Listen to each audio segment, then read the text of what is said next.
푸드플랜 수입 연구 용역 최종 보고의 사회를 맡은 농업기술센터 유통마케팅 푸드플랜 담당자 최지은입니다. 본회의에 앞서 회의 진행 순서를 말씀드리겠습니다. 보고에는 참석자 소개, 국민의대 시장님 인사 말씀, 최종 보고, 질의응답 순으로 진행하도록 하겠습니다. 차기의 부약을 하고 계시는 최기문 시장님 참석하셨습니다.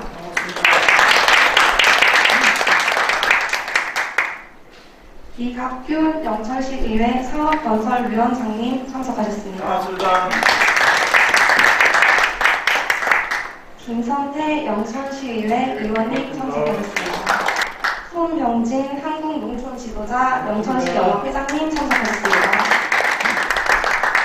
박진환 한국농업경영인 영천시 연합회장님 참석하셨습니다. 정성희 한국여성농업인 영천시 연합회장님 참석하셨습니다. 안녕하십니까. 이원호 영천시 학교운영위원장 협의회장님 참석하셨습니다. 반갑습니다. 동화 소비자교육중앙회 영천시 지회장님 참석하셨습니다. 신명훈 주식회사 자연의 시간 대표님 참석하셨습니다. 김정숙 영천시 영양교사 협의회장님, 상진 농협중앙회 영천시 지부장님 참석하셨습니다. 반갑습니다. 김천덕 금호농업협동조합장님 참석하셨습니다. 반갑습니다. 정일석 영천시 종합사회복지관장님 참석하셨습니다. 최정민 영천교육지원청 건강증진계장님 참석하셨습니다. 양재석 영천시 농업기술센터 소장님 참석하셨습니다. 권혁구 정책기획실장님 참석하셨습니다. 박태식 복지정책과장님 참석하셨습니다. 김선미 사회복지과장님 참석하셨습니다. 이남용 과수한방 과장님 참석하셨습니다. 이어서 지역농업 네트워크 영남협동조합 김진희 경북지사장님 참석하셨습니다. 현시에서 유치원, 초, 중고, 무상급식 시행과 취약계층, 무료급식 등 다양한 격들이 정책들을 선도적으로 시행을 하고 이 전략을 수립하고자 푸드플랜 수립 연구 용역을 시행했습니다. 그동안 우리 지역의 안전한 먹거리 연구를 분석하고 시민들이 참여하는 푸드플랜 위원회를 통해 많은 정책들이 도출되었습니다. 앞으로도 생산과 유통, 소비로 이어지는 먹거리 선순환 체계가 구축될 수 있도록 최선을 다하겠습니다. 정과에 대해 간략히 설명드리겠습니다.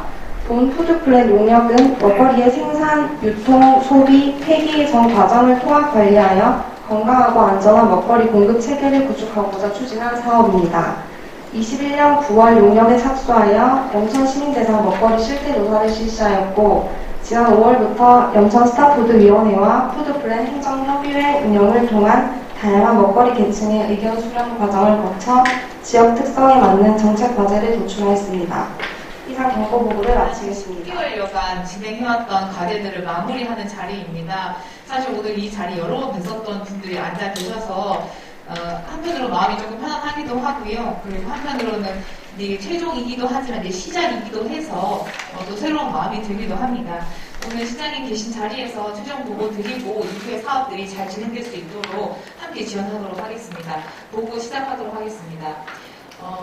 과업의 기호입니다. 말씀드린 것처럼 지난 10개월 정도 진행이 됐었고요. 본 계획은 향후 10년 단위 계획입니다. 그러니까 굉장히 긴 중장기 계획이다라고 보시면 되겠습니다.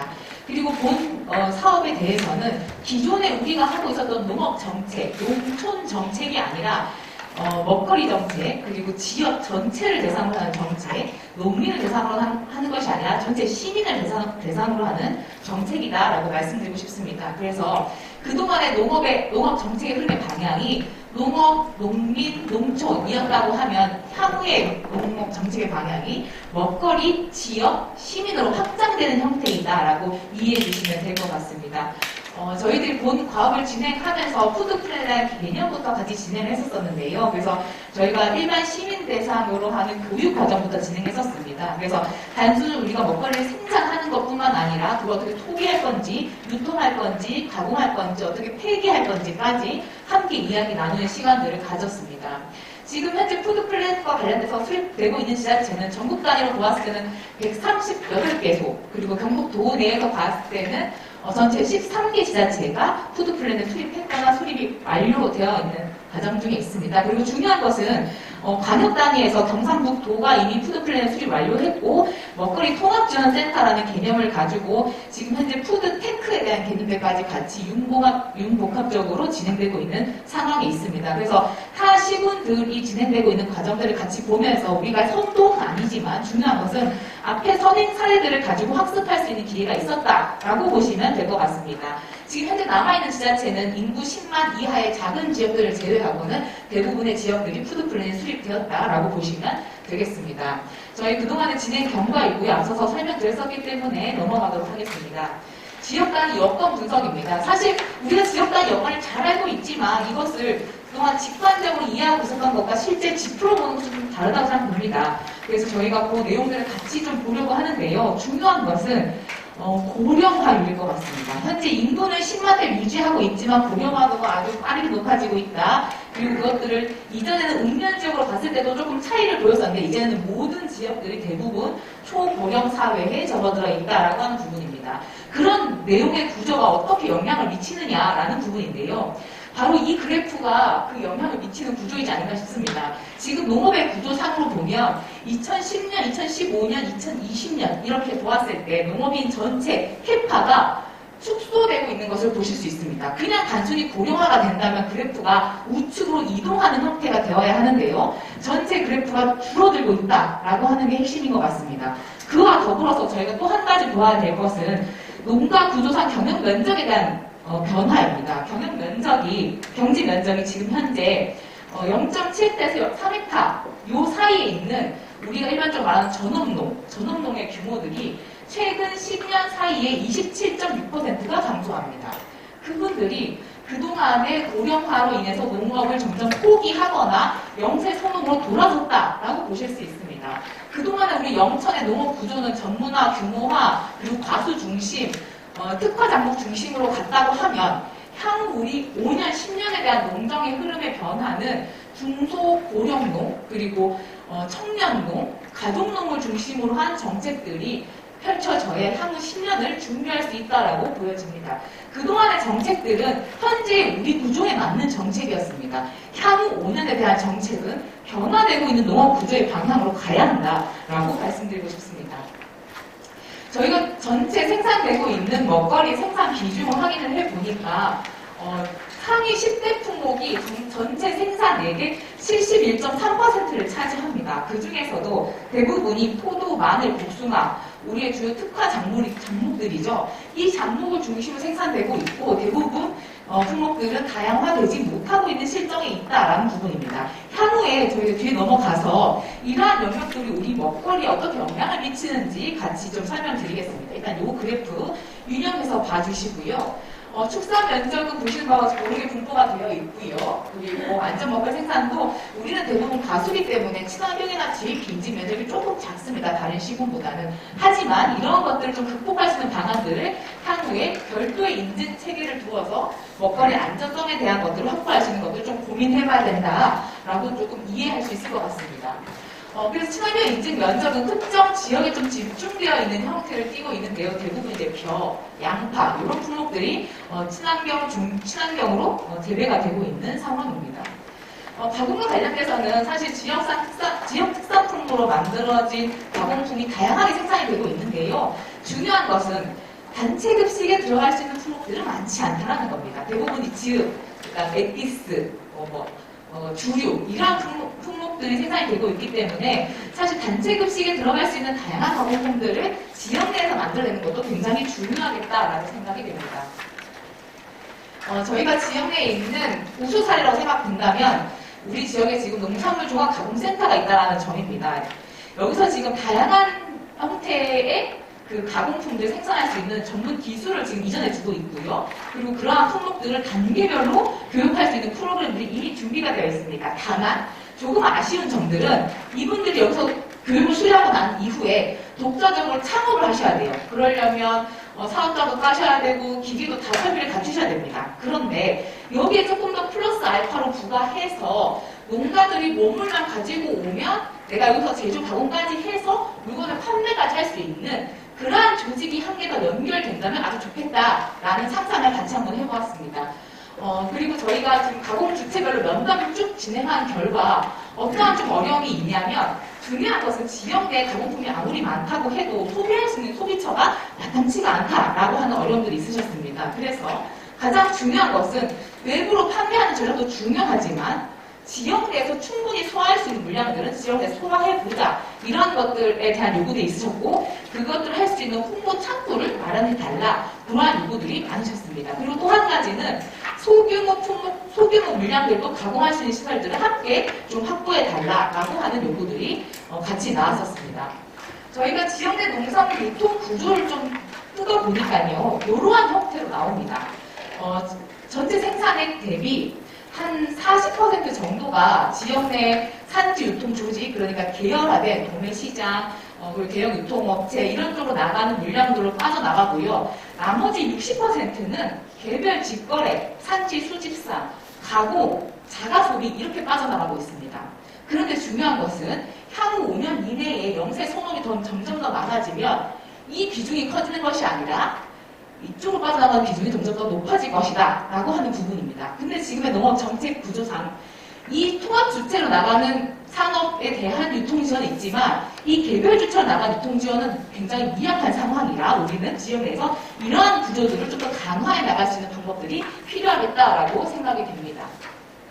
직거래 현황입니다. 사실 그러한 앞에 90%를 소화낼 수 있는 게 이런 직거래 부분인데요. 사실 우리 지역에는 직거래 부분이 조금 약한 편입니다. 고속도로 휴게소도 있고 등등이 있지만 사실 그 운영 면에서 조금 부족한 측면이 있고요. 그리고 직거래 장터도 비상시적으로 열리고 있기 때문에 상시적으로 운영할 수 있는 매장이 농가들에게 반드시 필요하다라고 이해되고 있습니다. 장터 운영 현황 간단하게 보시면 참여 업체 수나 농장 수나 개인별 농가 수도 많습니다. 그런데 이들이 상시적으로 낼 수 있는 매장이 없다라고 하는 한계가 일부 있는 것 같습니다. 그리고 먹거리에 대한 수요량 부분입니다. 지금 현재 저희가 추정해 보았을 때는 연간 시민들이 먹고 있는 양 대비 지역 내 생산량으로 봤을 때 일부 품목들을 제외하고 저희가 총 소비 대비 곡류, 서류, 두류, 종실류, 버섯류를 제외하고는 100% 이상이 차지하고 있는데요. 중요한 것은 이걸 지금 부류별로 뜯어봤기 때문에 높은 자급률을 보이고 있지만 실제 품목별로 뜯어보면 우리 그 상위 10대 품목, 그 품목을 제외하고는 자급률이 40% 미만인 것으로 저희가 확인을 했습니다. 그러니까 중요한 건 전체 경제 면적이 넓다라고 하는 것이 아니라 얼마큼 다양한 품목들을 생산해내서 지역 내 소비를 충분히 퍼뜨릴 수 있을 것인가 하는 데 초점을 향후 5년 안에 두어야 한다라고 보여집니다. 소비자 인식 조사 결과입니다. 저희가 그 일반 시민들을 무작위로 대상으로 해서 소비자 인식 조사 결과를 했는데요. 굉장히 재밌었던 것은 지역 내 농산물에 대한 요구가 높습니다. 그런데 그 반면 어디서 구매를 하십니까? 라고 했을 때는 로컬푸드 직매장이 없기 때문에 지역 농산물을 구입할 수 없다라는 응답이 높게 나타났습니다. 그러니까 이 부분은 이미 우리가 알고 있었지만 설문조사로 그 결과를 확인해 봤을 때도 분명히 나타나는 부분이었고요. 그리고 두 번째는 이러한 부분에서 친환경이나 GAP나 안전 먹거리에 대한 인식이 오히려 좀 낮은 편에 속했습니다. 그래서 우리는 이러한 시민 교육을 통해서 지역 먹거리에 대한 확산 그리고 안전한 먹거리를 소비하는 문화 이러한 것들을 같이 만들어 나가야 되겠다라는 것들도 같이 확인할 수 있었습니다. 이 부분은 저희가 참조로 봐주시면 될 것 같고요. 먹거리에 대한 재활용 폐기물 현황인데요. 저희 지역 같은 경우에는 사실 경북도 대비 1인당 먹거리 음식물 쓰레기 발생량이 굉장히 낮은 편입니다. 그럼에도 불구하고 이러한 부분을 어떻게 우리가 함께 고민할 거냐라고 하는 부분이 있을 텐데요. 설문조사에서 저희가 재미있는 사실 중에 하나는 그 알맹이를 버리는 거, 그러니까 음식물 쓰레기를 버리는 것뿐만 아니라 이런 쓰레기, 음식물을 둘러싼 쓰레기에 대한 고민들을 시민들이 많이 하고 계시다는 겁니다. 그러니까 단순히 이 지표로 경북도 대비 1인당 음식물 쓰레기 발생량이 작으니 걱정 안 해도 되겠어, 이게 아니라 음식물을 둘러싸고 있는 이런 쓰레기들을 같이 시민들이 고민하고 있었다라는 부분들을 저희가 이번 정책에 함께 반영시켰습니다. 그리고 교육, 복지, 그리고 보건과 관련된 먹거리 지원하는 시설 현황인데요. 이 부분과 관련돼서는 저희가 좀 재미있는 자료가 있습니다. 저희가 단체 급식에 대해서 급식을 어떻게 진행하고 있으십니까? 라고 설문조사를 드렸습니다. 그러니까 대부분의 응답에서 평균 한 끼당 식단가가 3,000원으로 응답이 됐습니다. 그러니까 식품 재료비만. 식품 재료 3,000원이면 사실 굉장히 낮은 수준입니다. 그리고 또 한 가지, 이 구입해서 들어오는 농산물의 경로가 원산지가 어디입니까? 라고 여쭤보니까 23%는 수입산, 16%는 친환경, 15%는 로컬 푸드, 충격적인 것은 44%가 원산지 불분명으로 나왔습니다. 이 저희가 조사한 기관들은 대부분이 예산 지원을 받고 있는 보건복지 의료기관 이런 시설들입니다. 그런데 절반 가까이가 원산지 불분명의 식재료들이 들어오고 있었다라고 하는 점입니다. 근데 이번에 또 다른 응답은 뭐냐면 지역산 먹거리를 살 수 있는 창고가 없다라고 하는 게 핵심이었습니다. 그래서 그런 부분들을 어떻게 지원해 줄 거냐라는 것들 오히려 저희한테 문의사항으로 많이 의견들이 들어왔습니다. 이 내용이 아까 제가 말씀드렸던 내용이고요. 이 중에서도 저희가 학교급식에 대한 부분들을 함께 확인했습니다. 지금 현재 학교급식은 친환경 급식에 대해서는 단체로 지원이 되고 있는 상황인데요. 협력 지원이 되고 있는 상황인데요. 중요한 것은 그 안에 지역산 식재료는 좀 많지 않다는 겁니다. 대부분 경북 가외에서 들어오는 물건들이 많기 때문에 지역산 식재료에 대한 선택 기준이 좀 작고 공급을 희망하는 품목 중에서 품목이 다양하지 않기 때문에 영천 농산물을 이용하기 어렵다는 응답이 50% 나타났습니다. 그러니까 이 응답은 뭐냐면 아까 우리가 상위 10대 품목의 71%가 집중되어 있다라고 하는 부분들을 실제 확인할 수 있는 그래프입니다. 시민들도 아시는 거예요. 지역에서 공급할 수 있는 품목이 많지 않다라는 거. 그러니까 지역산 쓰기가 어렵다 이렇게 인식하고 계셨습니다. 이것도 내용 참고해 보시면 될 것 같고요.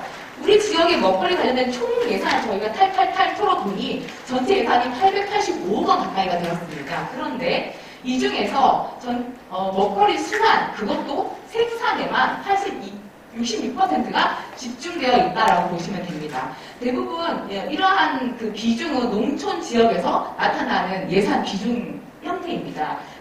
도시지역 같은 경우에는 보장 영역이 한 5대5 비율로 나타나고 있는데요. 농촌 지역은 이렇게 압도적으로 순환 영역이 높게 나타나고 그 중에서도 생산 파트가 높게 나타나는 형태입니다. 그런데 우리가 이러한 부분들을 좀 다변화시키려면 사실은 가공, 소비, 그리고 먹거리 복지 접근성, 영양 이런 부분에 예산이 고루 배정이 되어야지만 생산을 아무리 잘해도 그것을 잘 소비하거나 잘 가공하거나 잘 소비해줄 수 있는 기관이 없다면 소비된 것들을 외부로 밖으로 빼내는 거에만 집중을 해야 되기 때문에 지역의 예산의 부가가치가 지역에 남아있지 않고 외부로 자꾸 빠져나가는 구조가 될 수밖에 없습니다. 우리는 먹거리 생산하는 데 예산을 쏟고 있고요. 먹거리 복지라는 데 예산을 쏟고 있습니다. 양쪽에 쏟고 있는 예산들을 지역 내로 다시 순환시킬 수 있는 방안, 그것을 찾아내는 것이 이 푸드 플랜의 주요한 핵심 전략이었습니다. 그래서 저희가 이러한 부분들을 내용을 좀 정리를 한번 해봤고요. 중요한 것은 전 후방 산업을 같이 연계할 수 있는 로컬 푸드 기반이 필요하다. 이 내용들이 주요한 핵심 골자였던 것 같습니다. 저희가 지원 정책들을 좀 확인해 봤는데요. 아주 기본적으로 학교급식, 어린이급식, 그리고 일반 친환경 급식에 대한 지원들이 있었고요. 그리고 복지 파트의 영양 플러스 사업, 그리고 기타 그 복지 시설에 지원되는 예산들이 있었습니다. 그런데 아까 보십시오. 생산에도 무지막지한 예산을 쏟고 있고요. 우리가 소비하는데도 무지막지한 예산을 쏟고 있습니다. 그런데 결국엔 이것들이 지역 내 것들을 활용할 수 있는 방식이 아니라 그냥 예산적으로 하는 방식으로 그동안에 짜져 있다 보니 조금 한계가 있었다. 그러니까 이 구조를 조금 바꿔보자 하는 것들을 저희가 이 예산 확인을 하면서 저희 그 스타푸드 위원분들과 함께 내용을 좀 공유해 보았습니다. 저희가 사실 가장 중요하게 생각했던 것들은 시민이 이 정책에 참여하는 것이었습니다. 그래서 사전에 푸드 플랜이 뭐다, 먹거리 정책이 뭐다 이런 내용들을 사회에 걸쳐서 시민들에게 교육을 진행했고요. 그 교육을 받으신 분들이 스타푸드위원회에 들어오셔서 정책에 대한 논의를 같이 했습니다. 전체 시민들 저희가 지금 30분 정도가 참여를 하셨고요. 2개의 분과로 나누어서 각 분과에서 해당 전략들을 이야기하였습니다. 사실 저희가 이걸 진행하면서 느꼈던 건 회차를 거듭할수록 말씀하셨던 내용에 대한 깊이가 달라지고 있다라고 하는 것들을 저희 진행하는 그 팀장님들이 같이 좀 공감을 했었고요. 더 좀 의미가 있었던 건 위원분들이 말씀하신 걸 저희가 서면에 글로 표현해내고 그걸 그 다음 회의 시간 때 같이 또 검토하고 이런 것들 계속 반복했습니다. 저희 지금 위원분들 고개를 이렇게 끄덕이고 계시는데요. 그러한 과정 속에서 나왔던 전략들이기 때문에 단순히 용역사가 책상에 앉아서 만들어낸 그런 사업 계획은 아니다라고 하는 부분을 좀 강조드리고 싶습니다. 그래서 저희가 중요한 의견들을 이렇게 글로 만들었고 그런 것도 다시 사업화시켰다라고 보시면 되겠습니다. 순환분과, 보장분과 각각 의견 수렴을 진행한 내용들입니다. 그리고 또 한 가지 자랑하고 싶은 게 있는데요. 행정협의회를 저희가 진행했습니다. 그러니까 시민들이 나왔던 의견들을 가지고 행정의 담당자분들 모두 다 불러 모아서 의견을 듣는 거였습니다.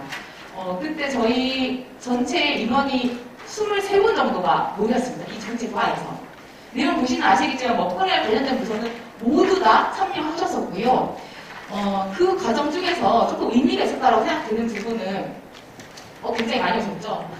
의미가 있었다고 생각되는 부분은 회의 자리에서 이거 안 된다. 예산이 없기 때문에 우리 부서 인력이 없기 때문에 이런 말씀하시는 분은 한 분도 없으셨어요. 다만 시적절한 것을 보이나 학교급식이나 이러한 부분들은 학부모에 대한 공감 형성이 중요할 것 같고 그리고 제로웨이스트에 대한 부분들은 지금 이 시기에 아주 적절할 것 같다. 그리고 이후에 환경변화나 기후변화 이런 것들 고려했을 때 이러이러한 부분들이 보완되면 좋겠다. 이런 좀 유익한 의견들이 많이 나왔습니다. 그래서 시민분들이 노력하신 만큼 행정에서 그걸 최대한 받으려고 하는 구조가 함께 구성이 되었었다라는 좀 생각이 듭니다.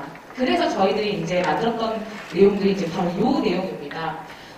지금 저희가 기존으로 제시했던 부분은 격차를 해소하고 적정 먹거리를 담보하고 가치를 확장하는 먹거리 정책을 만들어보자라는 내용이고요. 추진 전략은 5가지입니다. 제도 기반 조성, 먹거리 주체 육성, 먹거리 시민 양성, 로컬푸드 활성화, 그리고 먹거리 공유 공간 조성 이렇게 5가지로 나누어서 저희가 전략들을 구성하였습니다. 일단 제도 기반과 관련돼서는 조례 제정이 반드시 필요합니다. 그것은 정책들을 만들 때 예산 지원이 필요하기 때문에 예산에 필요한 조례 제정, 그리고 전담 조직에 대한 설치, 그리고 먹거리 공유의 날이라고 해서 시민들에게 이러한 정책들을 홍보할 수 있는 행사, 그리고 인증에 대한 운영 지원, 이 부분들은 저희가 제도적으로 반드시 필요하다라고 이해하고 있습니다. 특히나 먹거리 전담 조직에 대해서는 보신 것처럼 완전하게 새로운 정책입니다. 기존에 없던 정책입니다. 그렇기 때문에 전담 부서와 전담 인력이 필요하다는 것은 양쪽 분과에서 동일하게 의견이 나섰다라고 보면 될 것 같고요. 이 먹거리 인증과 관련돼서는 우리 지역의 친환경이나 주입 인증이 좀 낮습니다. 그런데 이런 것들을 극복하기 위해서는 영천푸드 인증, 영천 스타푸드 인증 등과 같은 지역 내 자체 인증체가 필요하다. 우리 PLS나 GAP보다 조금 높고 친환경보다 조금 낮은 다만 안전한 먹거리.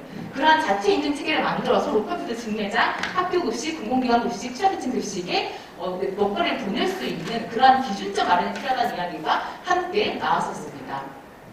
먹거리 주체 육성에 대한 부분입니다. 먹거리 주체 육성에 대한 부분은 기존의 농가들이 영세 소농가로 다 돌아서면서 농업 규모가 점점 쪼그라듭니다. 품목도 다양해지지 않습니다. 그런 것들을 다양하게 그리고 농가들 조직화해내려면 주체가 필요한데요. 저희가 생각한 것들은 로컬푸드 직매장이나 학교급식에 먹거리 공급하고자 하는 먹거리 단체들을 구성하고 그분들에게 일정 시설을 지원하면 그분들이 연중 업무를 공급할 수 있는 체계를 가져가자라는 것이었고요. 그거에 대한 다른 형태는 사회적 농장과 교육농장의 형태도 충분히 가능하다라는 부분입니다. 최근에 농촌지역의 돌봄이라는 이제 개념이 확산되면서 돌봄을 결합한 농장 구성이 많아지고 있습니다. 그래서 이러한 부분들을 함께 연계하는 전략들을 이야기했었고요.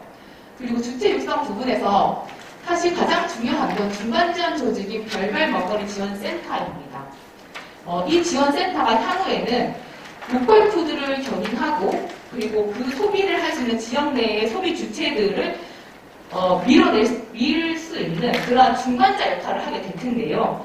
저희가 영천시에 독특한 구조로 좀 구성했던 부분이 있습니다. 앞에 배경을 좀 봐주시면 지금 현재 영천시 관내에 어린이집 유치원이 51개소가 있습니다. 그 중에서 50인 미만, 그러니까 단체교육에 해당하지 않는 곳이 38군데가 있습니다. 이것들 같은 경우에는 사실 영양관리를 필수로 하지 않아도 되는 어린이집 유치원입니다. 근데 이러한 부분들 같은 경우에는 실제 원화수가 점점 감소하고 있고 아이들이 먹는 양이 굉장히 작기 때문에 그런 것들 공급할 수 있는 업체 성장에 굉장히 애로를 겪고 있다라고 확인을 했습니다. 그래서 이러한 시설들이 아이들에게 다양한 레시피로 먹거리를 공급하고 그리고 안전한 먹거리를 지원하려면 어떠한 공공의 영역에서 지원할 수 있는 방식이 필요하겠다라고 하는 문제 첫 번째가 있었고요. 두 번째는 학교입니다. 사실 학교도 그렇게 녹록치가 않습니다. 지금 현재 관내에 초중 고등학교 특수까지 지금 51억 원의 급식비가 투입이 되고 있는데요. 그 중에서 44개교 중에 18개교가 50인 미만입니다. 그런데 그 중에서도 9개, 절반 정도가 비조리교입니다. 비조리교는 뭐냐면 학교에서 직접 조리를 해서 먹이는 게 아니라 공동조리교가 음식을 해서 비조리교 먹거리를 보내주는, 식사를 보내주는 형태로 운영이 되고 있습니다. 그런데 지금 현재는 9개지만 향후 이 18개, 나머지 9개교가 전부 다 비조리교로 전체적으로 돌아설 겁니다. 학생수가 점점 주니까요. 그럼 이렇게 됐을 때 문제는 뭐냐면 공동조리교가 이 비조리교에 대한 문제를 다 떠나야 되는 겁니다. 안전성에 대한 문제, 배송에 대한 문제, 그리고 식품 관리에 대한 문제, 이런 것들을 공동조리교가 떠나는 형태가 되고 있습니다. 그런데 이런 것들을 계속 공동조리교에 떠넘기기 맞느냐? 영천시에서 공동으로 우리가 조금 지원할 수 있는 방법은 없느냐라고 하는 문제가 있습니다. 또 한 가지. 보통 이렇게 공동조리교를 두게 되면 중학교, 고등학교, 초등학교 이렇게 엮여있는 게 아닙니다. 초중 같이, 중고등학교 같이 이렇게 엮여있는 경우가 많은데요. 그렇게 된다고 하면 영양적인 측면에서 아이들이 필요로 하는 영양소를 충분히 다양하게 공급하기 어려운 측면이 있습니다. 그래서 그러한 문제들을 같이 좀 지역에서 공동으로 고민해보자 라고 하는 게 이제 두 번째 저희의 배경이었습니다. 그리고 세 번째는 취약계층에 대한 부분입니다. 최근과 같이 이런 코로나 상황도 있지만 영천시 같은 경우에는 고령화에 대한 문제들을 조금 더 심도 있게 접근해야 될 필요가 있다고 생각이 듭니다. 그래서 이러한 부분들에 대해서는 취약계층, 고령자 대상으로 한 먹거리 지원, 그것도 영양 잡힌 먹거리 지원, 이러한 부분들을 같이 연계해야 되고요. 그리고 예산이 일반적으로 다 현금성 지원을 하고 있는데요. 현물성 지원으로 지역 농촌과 연계시킨다면 투입된 예산을 지역에 재선순환시키는데 더 효과적인 것이다 라는 부분이 있었습니다. 그래서 이 세 가지의 추진 여건의 배경을 저희가 확인하고 제안드렸던 부분이 바로 이 그림입니다. 저희가 생각하는 건 먹거리 지원센터가 원물 300여 개를 항상 스탠바이 하고 있다가 거기서 주문이 들어오면 바로 원물을 공급하는 구조, 이것도 물론 필요하지만 두 번째 방식, 조리하여 공급하는 방식입니다. 반조리, 완조리, 도시락. 그렇게 된다고 하면 지역 내에서 생산되는 먹거리를 우선적으로 조리해서 그것도 초등학생, 고등학생, 중학생, 노인계층 역량에 맞게끔 조리해서 공급할 수 있는 체계를 가져갈 수 있다. 그러면 지역산 농산물을 최대한 활용하면서 지역에 투입되고 있는 현금성 예산을 현물성으로 전환할 수 있는 방식이 있다. 라고 하는 부분입니다. 그리고 이 급식에 대한 운영은 청년 셰프들이나 경력 단절 여성들이나 그리고 실버 셰프들, 그러니까 노인 셰프들, 고령자 셰프들을 활용해서 일자리 창출과 함께 연계할 수 있다는 장점이 있습니다. 그러니까 중요한 것은 먹거리 통합지원센터라고 하는 큰 운영 주체는 행정의 전담 부서가 지정하게 될 겁니다. 그런데 다만 이런 물류나 배송에 대한 부분, 사업적 기능인 거죠. 이거는 전담 조직이 위탁하게 될 겁니다. 그리고 이 부분은 지역 내에 협동조합을 만들어서 원물이 아니라 가공조리의 형태로 배송하는 체계를 가져가는 것입니다. 저희가 왜 이 체계를 제안드리냐면 영천시에는 사실 원물을 가지고 공급하기에는 품목수가 너무 작습니다. 하시는 품목수가 너무 작습니다. 그렇기 때문에 저희가 그냥 막연하게 다른 지역에서 다 하고 있는 것처럼 먹거리 통합자센터 지으시면 됩니다. 이런 체계를 가져가시면 됩니다. 라고 제안드리면 이건 현실이 가능하지가 않습니다. 기본적으로. 그래서 고민이 되는 것은 전부 다 조리가 된 형태로 제공을 한다면 지역사를 더 효율적으로 활용할 수 있고 세대별로 영양적인 식사를 제공할 수 있다라고 판단이 됩니다. 그래서 이 부분은 보다 한 번 더 검토가 되어서 지역 내에서 지역 영천시의 독창적인 사례를 한번 만들어보는 것도 좋을 것 같습니다. 참고로 이렇게 진행하고 있는 것은 전국에 한 곳도 없습니다. 저희가 그와 관련된 연차별 계획을 간단하게 저희가 좀 제안 드렸고요. 관련된 국비 사업들도 사실 실제 있습니다. 푸드플랜 패키지 지원 사업이라고 해서 유통 정책에 있는 다양한 사업들을 엮어서 패키지화해서 지원하고 있습니다. 예를 들어 지금 구미, 상주, 의성, 울진 이런 지역들은 패키지 지원 사업을 받아서 사업들이 실제 지원을 하고 있고요. 우리도 그런 내용들을 하반기에 함께 좀 준비해 보았으면 좋겠습니다. 그리고 먹거리 주체 육성에 대한 부분입니다. 먹거리 주체 육성은 제가 아까 말씀드렸던 것처럼 전담 조직, 먹거리 통합지원 센터가 실행을 해야 되는 내용인데요. 그 안에는 푸드 트럭에 대한 이야기도 함께 들어가 있고요. 그리고 식문화 인큐베이팅이라고 해서 지금 옛날에는 우리 가사, 유치원교육까지는 가사라는 과목이 있었는데 그때 이제 먹거리에 대한 교육도 함께 합니다. 식문화에 대한 교육을 함께 합니다. 그런데 최근에는 학생들이 식문화 교육을 할 수 있는 곳이 없어요. 지금 당장 먹거리를 아이들에게 주는 것도 중요하지만 여기서 선생님들이 항상 하시는 말씀이 뭐냐면 아무리 예산 지원을 하고 먹거리 상용을 줘도 애들 안 먹는답니다. 잔반에 수프 나오는 게 최소를 합니다. 이러면 지원도 의미가 없는 거예요. 중요한 건 식교육이 반드시 병행이 돼야 되는데 그러한 것들을 할 수 있는 프로그램을 운영하는 부분이 중요하다고 판단되고요. 그러한 내용들에 대해서는 뒤에 이 식생활교육 네트워크와 함께 진행하는 것이 적절하다고 판단됩니다. 이미 경북도에는 식생활교육에 관한 기본 계획이 3차까지 수립되어 있습니다. 관련 전담 조직도 있고요. 그런데 우리 지역에 아직 그 부분이 미흡하기 때문에 이 조직 육성과 함께 프로그램 운영이 반드시 필요하다. 먹거리를 주는 것만 중요한 게 아니라 그 먹거리를 먹을 수 있게끔 하는 교육도 반드시 필요하다고 생각합니다. 그리고 먹거리 시민, 그리고 홍보물제작에 대한 부분인데요. 제가 생각할 때에는 좋은 정책을 많이 하는 것도 중요하지만 시민들에게 정책을 알리는 게 더 중요하다고 생각합니다. 영천시가 아무리 좋은 정책을 아무리 큰 예산들을 투입해도 시민들이 모르고 지나가는 것과 홍보물로 이 내용을 알고 지나가는 것은 천지 차이입니다. 그렇기 때문에 반드시 우리가 이렇게 새로운 정책을 시작할 때는 그 정책에 대한 적극적인 홍보가 필요하다. 그것도 행정의 입에서 얘기하는 것이 아니라 시민들의 입에서 나오는 것이 훨씬 더 효과적일 것이다 라고 판단됩니다. 그렇기 때문에 아까 그 시민 양성 파트에서 식생활교육 네트워크 관련 프로그램 정책에 대한 홍보 이 세 가지가 함께 연계되는 것이 효과적일 것 같습니다. 그리고 제가 아까 말씀드렸던 시민들이 제로 웨이스트 그러니까 그렇게 플라스틱이나 그리고 포장된 그 비닐봉지 이런 거에 대한 신경도 많이 쓰고 계셔서 이러한 사업이 제 친구로 제안이 됐는데요. 우리가 지금 당장 제로웨이스트 하기엔 좀 어렵다. 그렇다고 한다면 새롭게 설치될 예정인 로컬푸드 직매장에서는 요즘에 그런 게 있습니다. 생분해 비닐이라고 해서 땅에 이렇게 묻으면 일정 습도와 일정 온도가 지나면 자연적으로 분해되는 생분해 비닐이 있습니다. 그러면 로컬푸드 직매장은 대부분 포장재 지원을 하시거든요. 그걸 일반 포장재 지원 안 하겠다. 생분해 비닐로 된 포장재만 지원하겠다라고 해서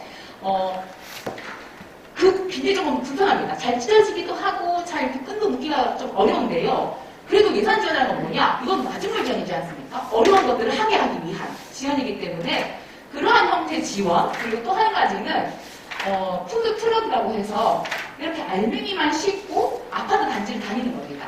그러면서 아파트 단지나 그리고 우리 지역에 또 축제가 워낙 많지 않습니까? 그러면 영천이 그 별을 보는 그 아주 청정 지역이다라고 하는 그 컨셉을 가지고 있으니까 이런 축제장이나 행사장 같은 데 가서 이렇게 알맹이만 파는 푸드트럭을 운영하는 것도 좋겠다라는 아이디어가 나왔습니다. 그래서 청년들이나 새롭게 창업을 하고자 하는 주체들을 대상으로 해서 이런 제로웨이스트 트럭을 공급하고 이분들이 아파트 단지나 그리고 행사장에서 이러한 것들을 같이 홍보, 연계해서 판매하실 수 있도록 지원하는 것들까지 제안이 되었습니다. 그리고 이것도 이제 같은 맥락인데요. 친환경 포장재 지원, 제가 아까 말씀드렸던 것이고요. 그리고 또 한 가지는 적정 포장 패키지라고 해서 우리 가공상품이 10가지가 나오면 포장지도 10가지가 나옵니다. 근데 그게 비효율적이다. 최근에는 이렇게 다양한 형태로 구성할 수 있는 적정 포장 패키지가 따로 나오고 있습니다. 그래서 이러한 부분들을 행정에서 공동으로 지원하면 10가지 상품에 한 가지 포장재만 쓸 수 있는 방식도 충분히 가능하다 이야기가 나왔었습니다. 그리고 이제 로컬푸드 활성화 부분인데요. 일단 로컬푸드 직매장 반드시 필요하다라고 하는 내용이고요. 그와 관련되어서는 반드시 기획생산체계 구축 필요합니다. 365일 매장에 물건이 풍성하게 깔려줘야 됩니다. 그러려면 그냥 있는 농가들 참여하세요가 아니라 어떤 농가들 직접 육성해서 기획생산해야지만 한 30%는 무조건 나오는 물량, 한 70%는 참여를 희망하는 물량, 이렇게 조화롭게 매장이 운영이 될 수 있습니다. 그러니까 반드시 기획생산 체계 구축 필요하고요. 그걸 하려면 가공 상품이 들어와줘야 됩니다. 원물만 100% 깔리면 매장 운영이 안 됩니다. 단가도 좀 원물 낮고요. 그러려면 그것을 가공할 수 있는 가공 상품에 대한 조직화 반드시 필요합니다. 이건 왜 필요하냐면 우리 일반 개개인이 가공을 해서 판매하시려면 제조가 가공 허가도 득하셔야 되고 시설도 만들어야 되고 햇살 인증도 받으셔야 되고 해야 되는 서류들이 굉장히 많습니다. 그런데 이렇게 저희가 아까 말씀드렸던 그 제조 가공 센터 내에 상품을 실제 판매할 수 있는 시설을 연계하고 그 하위에 제조 판매 허가를 득한 협동조합을 만든다면 내가 원물만 갖고 있더라도 내가 시설이 아무것도 없어도 이게 가능합니다. 내 상품을 로컬 직매장에 팔 수가 있어요. 그런 시스템들을 행정에서 함께 가져가라 이 부분입니다. 그리고 그런 것들을 한다면 이제 농민가공센터 시설을 확충을 해야 될 필요가 있습니다. 가장 대표적인 예가 우리 그 완주지 않습니까? 완주 로컬 직매장 가보신 분 계십니까? 직매장 가보시면 그 안에 가공품이 한 절반은 깔려 있습니다. 뒤에 표기사항을 보면 제조처 완주 이렇게 다 제조가 다 완주에서 생산된 겁니다. 완주시 로컬푸드 가공협동조합이라고 하는 그 판매처명도 다 동일합니다. 하지만 제품은 달라야 합니다. 그게 뭐다? 생산 가공 주체를 하나로 묶어냈기 때문에 내가 원물만 들고 있어도 가공이 가능하다라고 하는 부분입니다. 그리고 공유 공간에 대해서는 도시락 배달 지원, 그리고 이거 스타푸드 2형인데요. 요거는 이제 먹거리 사업을 진행하고자 하는, 그러니까 지역사 원물을 가지고 내가 먹거리 푸드트럭 좀 해보겠다라고 하는 분들한테 지원하는 사업. 그러니까 안전한 먹거리를 학교 주변이나 그리고 인근 그 행사장 이런 데서 운영할 수 있도록 지원하는 사업 내용이었습니다. 그리고 커뮤니티 키친이라고 해서 아까 그 식교육 플러스 그리고 여기는 이제 공동으로 지역 공동체들이 다양한 프로그램을 운영할 수 있는 공간으로 좀 활용할 수 있도록 하는 공간이 있었으면 좋겠다라고 해서 유휴지를 활용한 공간 조성에 대한 부분들이 함께 제안되었습니다. 자, 근데 저희가 지금 제안됐던 사업들이 사실 10년간 해야 되는 사업이지만 총 21개 사업입니다. 제가 방금 설명드린 사업이. 너무 많고요. 예산이 171억 원이 듭니다. 물론 국비도 포함되어 있습니다만은. 자, 그러면 중요한 건 지금 당장 우리가 뭘 해야 되느냐. 이게 가장 중요한 내용인 것 같습니다. 그래서 다시 한번 고민해봤습니다. 이 많은 사업들 중에서 지금 당장 선행해야 되는 사업들이 무엇이냐. 첫 번째는 전담조직 신설입니다. 제가 이걸 1번으로 놓은 이유는 사실 모든 일은 사람이 있어야 합니다. 지금 현재 농업기술센터 조직 개편 구조로 봐서는 먹거리 정책을 할 수 있는 담당 부서가 없습니다. 어느 곳에서 먹거리 정책을 하시겠습니까? 새롭게 먹거리 정책 부서가 필요한데 지금 당장 어려우니 그걸 TF 단위에서 점점 팀 단위 확장하는 것을 좀 제안드리고 싶습니다. 중요한 건 전담이 인력이 있어야 되고 가급적이면 더 나아간다면 우리 전문관 제도라는 게 있습니다. 처음에 정책을 안착시킬 때는 그 분야에 충분한 이해가 있는 전문관이 3년에서 5년 정도 그 정책을 계속 이어나가는 것이 가장 효율적인데요. 저희는 전담 조직도 중요하지만 전문가제 간 제도를 두어서 전문성 있는 담당자를 두는 것을 핵심으로 합니다. 왜냐하면 민간 주체는 다 그 자리에 있는데 맨날 행정 담당자가 바뀌어요. 그러면 민간은 이미 전문가가 되어 계십니다. 한 2, 3년 사이에. 근데 행정 담당자는 계속 초짜예요. 이러면 정책이 매끄럽게 운영되기가 쉽지 않다라고 하는 부분이고요. 지원 근거 마련하는 부분입니다. 지금 현재 저희가 앞에서 말씀드렸던 정책들 중에서 가능한 것은 학교 급식 정책과 아동급식 정책밖에 없습니다. 나머지는 관련된 지원 조례가 없어요. 그래서 저희가 고민해보니 일단 노인에 관한 급식 지원 조례는 필요할 것 같습니다. 영천 입장에서는. 그리고 식생활 교육, 우리 로컬푸드 해야 되니까요. 로컬푸드 육성, 그 다음에 먹거리 통합지원센터. 여기까지는 제가 보았을 때는 필수적으로 있어야 된다. 그리고 그 상위 개념은 사실 먹거리 도장 기본조례입니다. 이게 지금 저희 농식품법에도 포함이 되어 있고요. 도에도 관련 조례가, 상위 조례가 있습니다.